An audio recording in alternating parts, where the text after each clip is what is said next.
Students, आज की video में हम फजान नियम की स्टडी करेंगे। डियर स्टूडेंट्स, ये जो फजान्स रूल है, ये फजान नियम जो आपको मोबाइल स्क्रीन पर नज़र आ रहा है, ये ओनली इतनी सी ट्रिक्स है। सकला का 18C, सकला का 18C, सकला का 18C से पूरा का पूरा जो है ये फजान रूल क्लियर हो जाएगा। ठीक है डियर। अब ये जो सकला का 18C है, इससे ये फजान नियम किस तरह से आएगा ये तो मैं आपको बता ही दूंगा। अब बात ये होती है कि फजान रूल का यूज़ हम कहाँ पर करते हैं। तो डियर स्टूडेंट्स, याद रखिए, covalent character of ionic bond, ionic बंध की सहसंयोजक प्रकृति, यानी कि किसी भी आयनिक बंध में कितना सहसंयोजक लक्षण है, इसको हम फजान नियम से ही बताते हैं। किसी भी आयनिक बॉन्ड में कितना कोवेलेंट कैरेक्टर है, हम ये फजान रूल के थ्रू ही बताते हैं। ठीक है। अब इस फजान रूल को समझने के लिए हमें सबसे पहले पोलराइजेशन, डिस्टोरेशन, पोलराइजेशन मतलब ध्रुवणता, डिस्टोरेशन मतलब विकृतीकरण, ये दोनों समझना ज़रूरी है। ठीक है, तो चलो शुरुआत करते हैं। देखो डियर, इसके बाद हम इस ट्रिक की हेल्प लेते हैं। ठीक, चलो। अब देखो डियर स्टूडेंट्स, सबसे पहले हमेशा एक बात का ध्यान रखिए कि जब आयनिक बॉन्ड का फॉर्मेशन होता है तो आपको पता है कि यह है कैटायन, ये देखो ये कैटायन, और ये है डियर एनायन। ठीक, कैटायन मीन्स धनायन और ये होता है ऋणायन। ऋणायन होता ये है, ये जो कैटायन है इस पे पॉजिटिव साइन होता है, आप जानते हैं। एनायन है, इस पे नेगेटिव साइन होता है ना। ये देखिए नेगेटिव साइन होता है। ठीक, तो कैटायन और एनायन के बीच में यहाँ पर, ठीक है, इलेक्ट्रोस्टैटिक फोर्स ऑफ अट्रैक्शन होता है। इनके मध्य, धनायन और ऋणायन के मध्य स्थिर विद्युत आकर्षण बल होता है। ठीक, यहाँ लिख देता हूँ मैं, electrostatic force of attraction, electrostatic force of attraction, force of attraction, ATTRACTION, attraction. इसी को हम लोग हिंदी में कहते हैं स्थिर विद्युत आकर्षण बल। ये देखिए, स्थिर वैद्युत आकर्षण बल, आकर्षण बल। ठीक है। तो डियर स्टूडेंट, मैंने आपको बताया कि जब कोई आयनिक बॉन्ड का फॉर्मेशन होता है तो कैटायन और एनायन, ठीक है, इनके बीच में इलेक्ट्रोस्टैटिक फोर्स ऑफ अट्रैक्शन होता है। जब कोई आयनिक बंध का निर्माण होता है तो धनायन और ऋणायन के मध्य स्थिर विद्युत आकर्षण बल कार्य करते हैं, जिसकी वजह से क्या होता है कि ये जो कैटायन है इस एनायन के काफ़ी पास में चला जाता है। और जब ये पास में चला जाता है, ठीक है, तो ये जो कैटायन है ये इस एनायन के इलेक्ट्रॉन क्लाउड को अपनी तरफ क्या करता है, अट्रैक्ट कर लेता है, जिसकी वजह से इस एनायन का जो इलेक्ट्रॉन क्लाउड है उसमें डिस्टोरेशन हो जाता है। डिस्टोरेशन की वजह से, ठीक है, ये जो इलेक्ट्रॉन डेंसिटी होती है वो इन दोनों के मिडिल में आ जाती है। और जब इलेक्ट्रॉन डेंसिटी जब इन दोनों के बीच में आ जाती है तो फिर इलेक्ट्रॉनों की शेयरिंग बढ़ जाती है, यानी कोवेलेंट कैरेक्टर क्या हो जाता है, बढ़ जाता है। ठीक है ना। तो अब हम इसको फिर से समझते हैं। देखो, मैंने आपसे कहा, यहाँ देखिए, ये है कैटायन यानी कोई धनायन है, ठीक, और ये है कोई ऋणायन यानी कि कोई एनायन है। ये कैटायन है, ये एनायन है, ठीक है, ये धनायन है और ऋणायन है। इसका जो साइज है वो क्या है, स्मॉल साइज। ये देखिए, ये स्मॉल साइज है। और एनायन का साइज जो होता है डियर, ये क्या होता है, ये लार्ज साइज होता है। ठीक, अब ये जो एनायन है इसका लार्ज साइज है, तो जो इलेक्ट्रॉन क्लाउड है वो इसके क्या है, चारों तरफ है, यानी जो इलेक्ट्रॉन अब्र है वो क्या है, इसके चारों तरफ है। ठीक, अभी जो कैटायन है इसका स्मॉल साइज है, तो स्मॉल साइज होने की वजह से यहाँ पर इफेक्टिव न्यूक्लियर चार्ज क्या होता है इसका, ज़्यादा होता है। लिख देता हूँ मैं यहाँ पर, effective nuclear charge, effective nuclear charge वो क्या होता है, ज़्यादा होता है। यानी कि प्रभावी नाभिकीय आवेश, प्रभावी नाभिकीय आवेश क्या होता है, ज़्यादा होता है, जिसकी वजह से ये कैटायन इस एनायन के इलेक्ट्रॉन क्लाउड को अपनी तरफ क्या करता है, अट्रैक्ट कर लेता है। जब ये अपनी तरफ अट्रैक्ट करेगा तो क्या होगा, देखो ये इसने इसको अट्रैक्ट किया तो इसके आगे मैं इसकी सिचुएशन बना देता हूँ। ये देखिए, ये चाहे तो हम नीचे बना सकते हैं, ये कैटायन, और देखना इस इलेक्ट्रॉन क्लाउड का क्या होगा, ये इसकी तरफ क्या हो जाएगा, अट्रैक्ट हो जाएगा। तो ये इसको हम ऐसे बना सकते हैं, ये देख रहे हैं आप, ये इस तरह से, इस तरह से, ठीक है। ये माइनस कर दिया हमने, ठीक है। और आपने देखा कि इस कैटायन ने इस एनायन में जो इलेक्ट्रॉन क्लाउड था उसका डिस्टोरेशन कर दिया। इसको हम लोग बोलेंगे डिस्टोरेशन, ठीक है। इसको कहा जाएगा इलेक्ट्रॉन क्लाउड का डिस्टोरेशन कर दिया, डिस्टोरेशन कर दिया, ठीक है।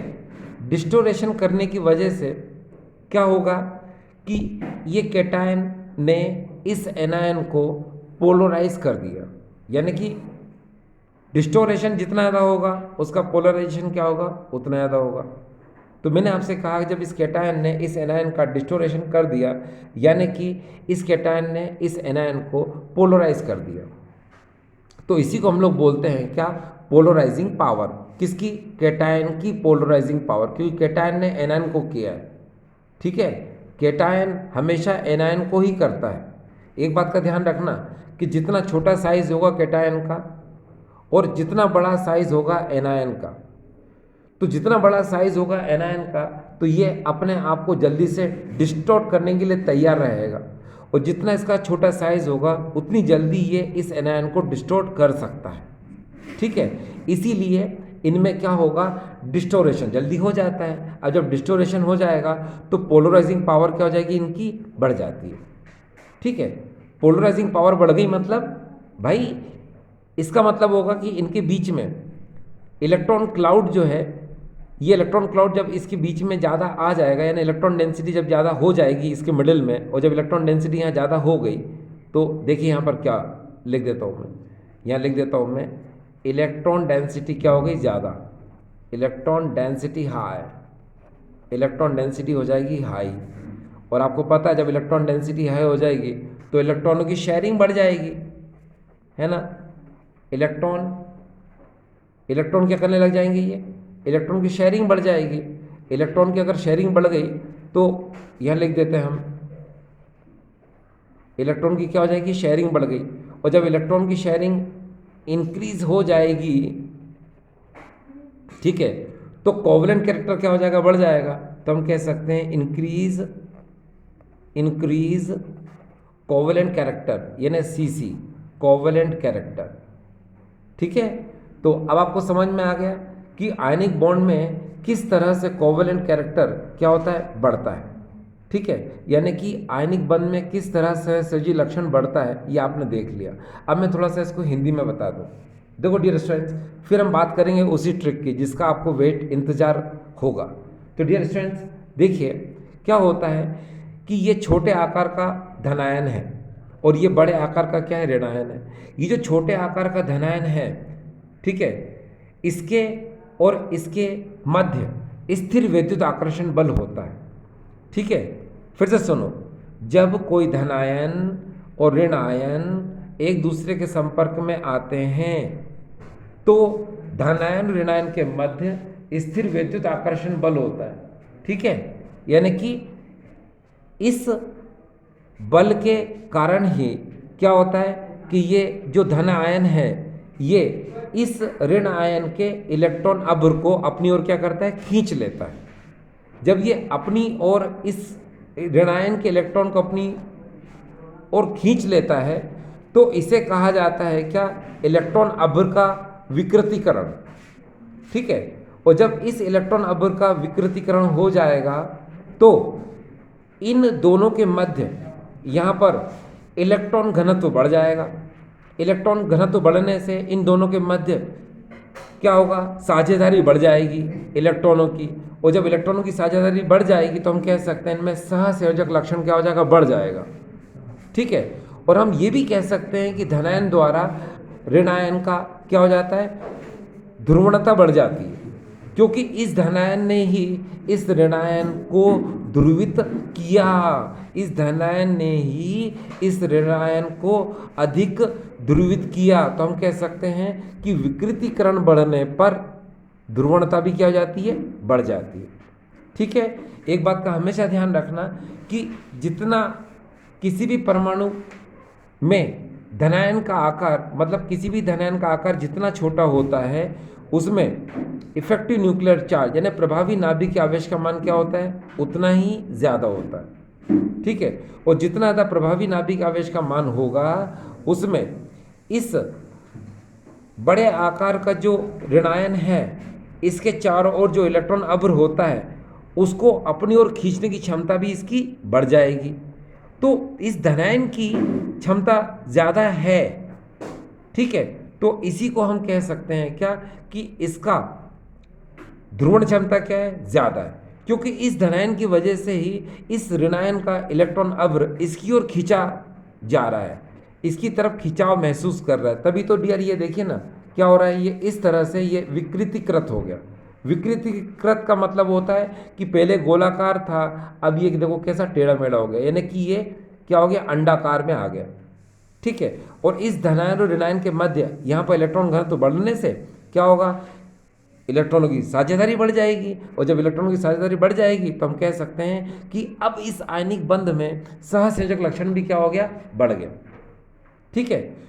तो सहसंयोजक लक्षण बढ़ गया तो हम कह सकते हैं कि इसकी ध्रुवण क्षमता भी क्या हो गई डियर, बढ़ गई। यस, हमेशा ध्यान रखना, सहसंयोजक लक्षण बढ़ गया यानी ध्रुवण क्षमता क्या हो गई, बढ़ गई। मतलब कोवेलेंट कैरेक्टर बढ़ गया यानी पोलराइजिंग पावर क्या हो गई, बढ़ गई। तो अब आपको समझ में आ गया। ठीक है। चलिए अब डियर स्टूडेंट्स, जिसका आपको इंतज़ार है वो आज की ट्रिक जो कि बहुत इंपॉर्टेंट है Hindi medium as well as English medium के लिए, तो चलो उसको थोड़ा सा मैं समझाने की आपको कोशिश करता हूँ। ठीक, चलिए वो ट्रिक आपके सामने फिर से आ चुकी है और ट्रिक है, फिर से देखिए, सकलका 18C, सकलका 18C। ये जो सकलका 18C है इसमें आप इस ट्रिक की इंपॉर्टेंस समझें, कभी नहीं भूल पाएंगे आप। यस, तो देखिए डियर स्टूडेंट्स, यहाँ पर आपको एडजस्ट करना आना चाहिए। जैसे यहाँ पर ये सकलका 18C, इसका मतलब होता है स्मॉल साइज ऑफ कैटायन। ठीक। और फिर यहाँ पर AL का मतलब होता है लार्ज साइज ऑफ एनायन। ठीक है। फिर यहाँ पर देखिए ये LCCA को पूरा यूज़ करना है आपको, यहाँ से लगा के यहाँ तक। इसका मतलब होता है large charge of cation and anion, ये देखिए। फिर यहाँ पर इसका मतलब होता है क्या, इसको हम लोग बोलते हैं लार्ज कोवेलेंट कैरेक्टर।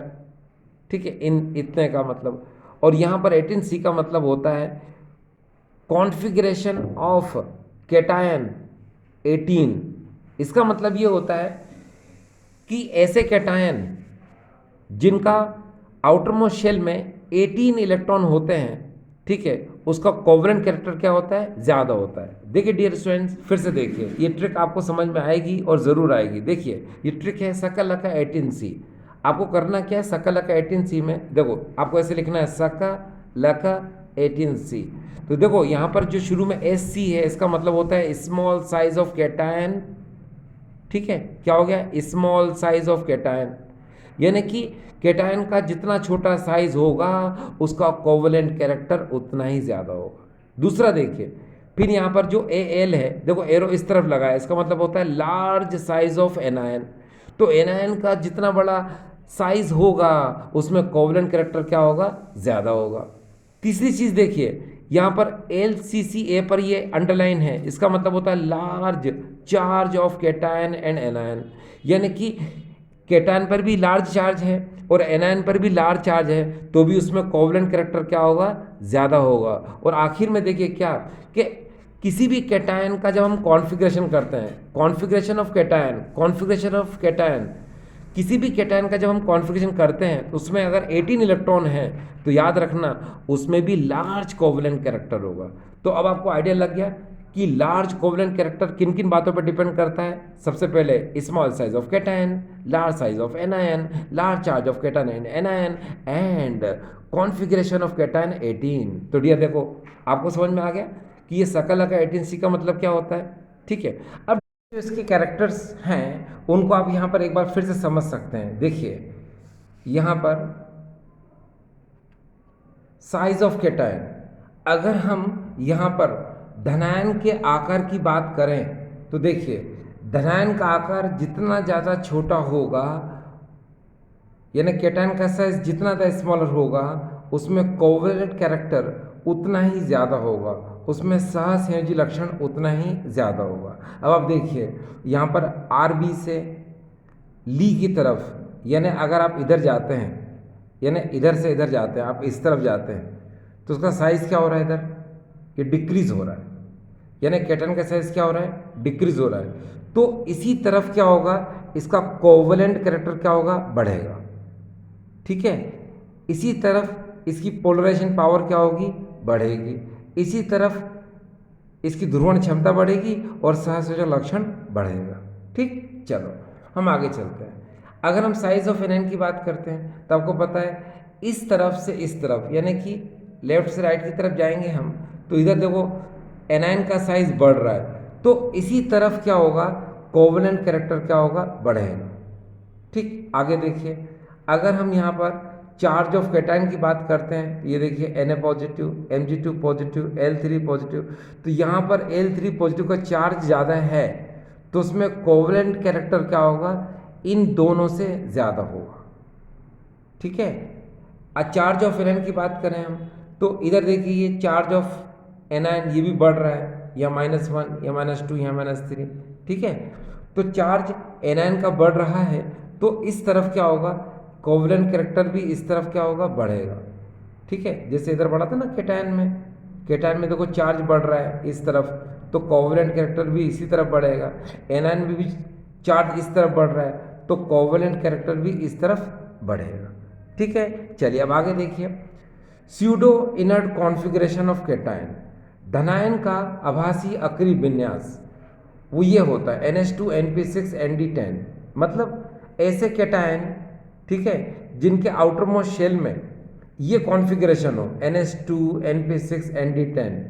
ठीक है, तो उनमें कोवलेंट कैरेक्टर क्या होता है, ज़्यादा होता है। जैसे अगर हम यहाँ पर कंपैरिजन कर रहे हैं Na पॉजिटिव और Cu पॉजिटिव का कंपैरिजन करते हैं, तो इसके आउटर मोस्ट शेल में अगर हम देखें 8 इलेक्ट्रॉन है और इसके आउटर मोस्ट शेल में कितने, 18 इलेक्ट्रॉन है। ठीक है, 18 मतलब NH2 NP6 ND10, ये 18। तो हम ये कहेंगे कि Na पॉजिटिव के कंपैरिजन में Cu पॉजिटिव में कोवलेंट कैरेक्टर क्या होगा, ज़्यादा होगा। ठीक है, अब डियर स्टूडेंट्स यहाँ तक आपको समझ में आ गया। ठीक है डियर स्टूडेंट्स, हमारे सामने जो क्वेश्चन है ये MCQ क्वेश्चन है, और ये मल्टीपल चॉइस क्वेश्चन जो होते हैं ये फजन्स रूल पर डिपेंड है, जिसको कि हमने थोड़ी देर पहले सीखा। देखिए इसका पहला क्वेश्चन क्या है, according to Fajans rule covalent bond is favoured by, A option है large cation and small anion, number second है large cation and large anion, number third है small cation and large anion, और number fourth option है small cation and small anion. तो dear students अभी थोड़ी देर पहले आपने ट्रिक देखी, और ट्रिक थी ये सकल का 18C। तो सकल का 18C में आप देखिए कि क्या क्या इसके अंदर फैक्टर्स थे, स्मॉल साइज ऑफ कैटायन, ठीक है, next large size of anion, ठीक है ना। तो ये जो दो फैक्टर हैं आप जरा देखिए कहाँ मैच का कर रहे हैं। ये देखिए पहले ऑप्शन में क्या, large cation and small anion, ये हो ही नहीं सकता। Number second large cation and large anion, ये भी नहीं हो सकता। Small cation and large anion, yes यही इसका ऑप्शन है सी। ये देखिए ठीक डियर स्टूडेंट्स, तो देखा आपने ये पहला क्वेश्चन हो चुका है। हिंदी में अगर आप सुने तो हिंदी में ये है, फजन नियम के अनुसार सहसंयोजक बंध निम्न के द्वारा दर्शाया जाता है, या निम्न के द्वारा होता है, तो आपके पास ऑप्शन है A, large cation and small anion, यानी कि धनायन का आकार बड़ा और ऋणायन का आकार छोटा। दूसरा है large cation and large anion, धनायन का आकार बड़ा एवं ऋणायन का आकार बड़ा। फिर तीसरा है small cation and large anion, धनायन का आकार छोटा और ऋणायन का आकार बड़ा। तो डियर यही इसका आंसर है, कौन सा? सी। ठीक, चलिए अब हम आगे की तरफ चलते हैं और नेक्स्ट क्वेश्चन हमारे सामने है, amongst LiCl, RbCl, BeCl2 and MgCl2, the compounds with greatest and the least ionic character respectively। अब हमको बताना है कि हमारे सामने जैसे LiCl, RbCl, BeCl2 and MgCl2, ये चार यहाँ पर हमारे सामने सॉल्ट्स हैं और हमको बताना है कि इसमें सबसे ज़्यादा आयनिक कैरेक्टर किस में है और सबसे कम आयनिक कैरेक्टर किस में है। और डियर स्टूडेंट्स, आपको पता है कि फजन रूल जो है किसको फॉलो करता है? फजन रूल की जो फैक्टर्स हैं यानी फजन रूल की जो कंडीशंस हैं वो कोवलेंट कैरेक्टर को बताता है। ठीक है, अब आप हमेशा ध्यान से समझना। देखो मैं आपको एक तरीका बताता हूँ, वो तरीका ज़रा ध्यान से देखें। आप देखिए, आप इस पर थोड़ा सा ध्यान दीजिए। अगर आपने फर्स्ट कंडीशन को देखा था तो वो क्या देखा था कि कैटायन का साइज स्मॉल होना चाहिए और एनायन का साइज लार्ज होना चाहिए, जिसकी वजह से कोवलेंट कैरेक्टर क्या होगा? लार्ज होगा।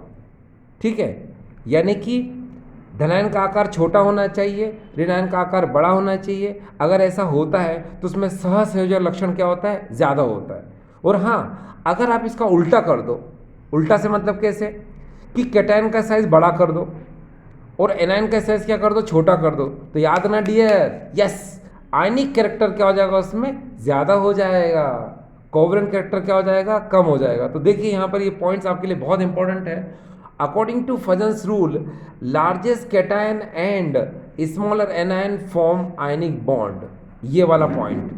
ठीक है, ठीक है, तो उसने यही बोला था कि सबसे ज़्यादा आयनिक कैरेक्टर किस में और सबसे कम आयनिक कैरेक्टर किस में। तो आप क्या करोगे? आप ये वाला पॉइंट दिमाग में रखो, लार्जेस्ट कैटायन देखो, ठीक है, और स्मॉलर क्या करोगे इसके अंदर? आप एनायन देखो, है ना। चलिए अब हम बात करते हैं यहाँ पर। देखो ये LiCl, RbCl, BeCl2 and MgCl2 की बात हो रही है। अगर आप के सामने यहाँ पर Li पॉजिटिव है, LiCl से प्रोड्यूस Li पॉजिटिव होगा, RbCl से Rb पॉजिटिव होगा, BeCl2 से Be2 पॉजिटिव होगा और MgCl2 से Mg2 पॉजिटिव होगा। ठीक है, इसको आप इस तरह भी लिख सकते हो। देखो Li positive, Be2 positive, Mg2 positive, Rb positive. Li का टोक नंबर 3 होता है, Be का 4 होता है, Mg का 12 होता है, Rb का कितना होता है डियर? है ना, 37 होता है। तो यहाँ Rb का कितना होता है डियर? आपको पता है 37 होता है। 36 क्यों लिख दिया था मैंने? इस प्लस की वजह से लिख दिया था। ठीक है, तो यहाँ पर मैंने कर दिया क्या? ये 37 कर दिया। ठीक है, याद रखना ये क्या डियर? 37। अब बात यहाँ पर यह आती है कि इसके अंदर अगर हम यहाँ पर एक चीज़ देखें कि इस पर प्लस साइन कर दें, तो प्लस साइन करने पर क्या होगा कि इसमें इलेक्ट्रॉन कितने हो जाएंगे? इसमें इलेक्ट्रॉन हो जाएंगे डियर 2। इसमें इलेक्ट्रॉन कितने हो जाएंगे? 2 प्लस की वजह से इसमें भी इलेक्ट्रॉन हो जाएंगे 2। इसमें अगर आप ध्यान से देखें तो कितने इलेक्ट्रॉन हो जाएंगे? इसमें हो जाएंगे 10 और इसमें 1 प्लस की वजह से इलेक्ट्रॉन हो जाएगा कितना? ये 36 हो जाएगा। हो गया।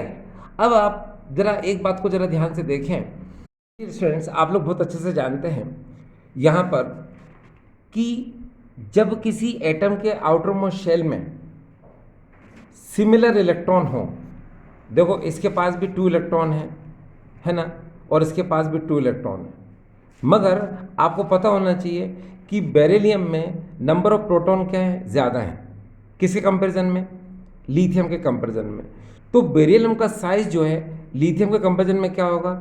ज़्यादा छोटा होगा। ये बात दिमाग में रखना। देखिए आपको इस चारों में जो कन्फ्यूज़न है वो सिर्फ इन दोनों के अंदर है, क्योंकि आपको पता है लार्ज साइज तो किसका है? रुबिडियम का, सबको नज़र आ रहा है 36 है। कन्फ्यूज़न इन दोनों के अंदर है, तो वो कन्फ्यूज़न आपका नहीं रहना चाहिए। उसके लिए हम एक काम करते हैं, आपको पता होगा कि प्लस और माइनस से किसी भी एटम में नंबर ऑफ इलेक्ट्रॉन कम या ज़्यादा हो सकते हैं, मगर P for proton, P for Poonch of the कुत्ता, यानी कि प्रोटॉन जो है हमेशा क्या होता है, कांस्टेंट होता है, उसमें कोई फर्क नहीं पड़ना।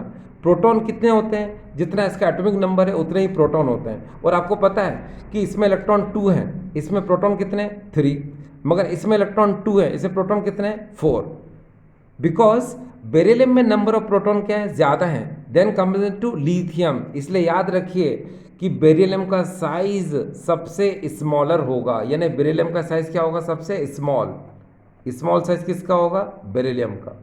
इससे बड़ा साइज किसका होगा डियर, इससे बड़ा साइज होगा किसका, लिथियम का।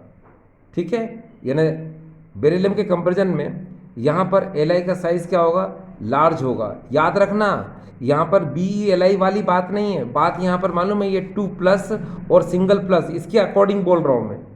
यानी कि Bi2 पॉजिटिव का साइज जो है वो स्मॉलर होगा किससे, Li+ से। तो ये आपको पता चल गया कि Be2+ का साइज सबसे छोटा है।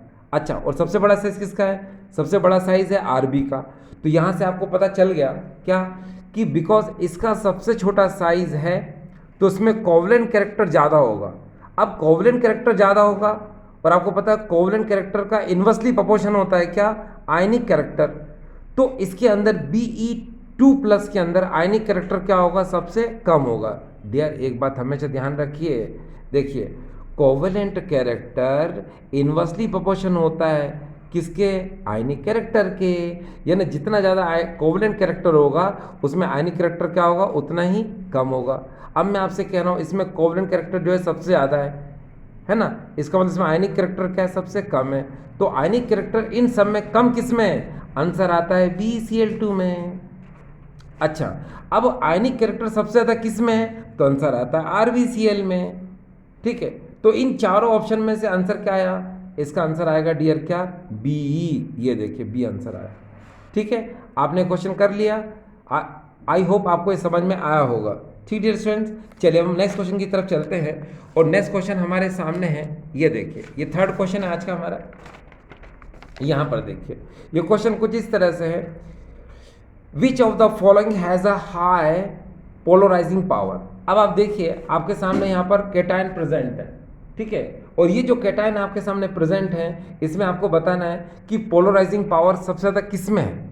हिंदी में सुने, इन आयनों में सबसे ज़्यादा ध्रुवण क्षमता किसकी है ना, इन आयनों में सबसे ज़्यादा ध्रुवण क्षमता किसकी है। तो मैंने आपसे क्या बताया, सिंपल सी बात है, ये देखिए यहाँ पर एल्यूमिनियम 3 पॉजिटिव जो है इसका आंसर है। ठीक है, अब ये एल्यूमिनियम 3 पॉजिटिव आंसर क्यों है, अब आप देखिए यहाँ पर देखो, क्योंकि इन सभी में अगर हम चार्ज की बात करते हैं तो चार्ज एल्यूमिनियम 3 पॉजिटिव पर क्या है, सबसे ज़्यादा है। एक तो बात हो गई चार्ज की।